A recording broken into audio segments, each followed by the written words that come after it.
আজ সোমবার 13 জানুয়ারি। দৈনিক ইত্তেফাক। প্রকাশ্যে চাঁদাবাজি, দখলে শীর্ষ সন্ত্রাসীরা। মাল্টিপ্ল্যানে 2 ব্যবসায়ীর ওপর হামলার নেপথ্যে শীর্ষ সন্ত্রাসী পিচ্চি হেলাল ইমনের দ্বন্দ্ব ও চাঁদাবাজি।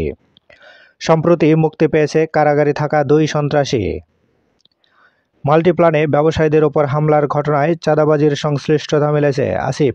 প্রণয় ভার্মাকে তলব করে সীমান্তে পরিস্থিতি নিয়ে উদ্বেগ পররাষ্ট্র সচিবের। সীমান্তে বেড়ার ব্যাপারে 2 দেশের মধ্যে সমঝোতা আছে প্রণয় ভার্মা। এ যাবৎকালের সেরা ও ঐতিহাসিক নির্বাচন করতে চাই প্রধান উপদেষ্টা। চলতি বছরের মধ্যে নির্বাচন চায় বিএনপি, মির্জা ফখরুল।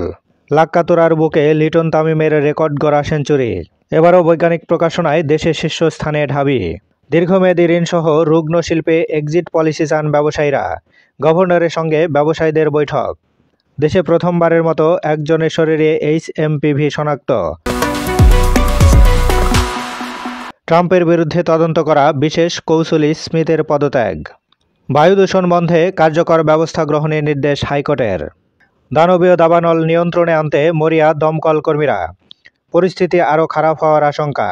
বিগত সরকারের অসম চুক্তির কারণে সীমান্তে ঝামেলার সৃষ্টি হচ্ছে, স্বরাষ্ট্র উপদেষ্টা। 5 মাসে রাজস্ব ঘাটতি 42,000 কোটি টাকা। বাংলাদেশে ট্যাক্স আদায়ের হার অনেক কম।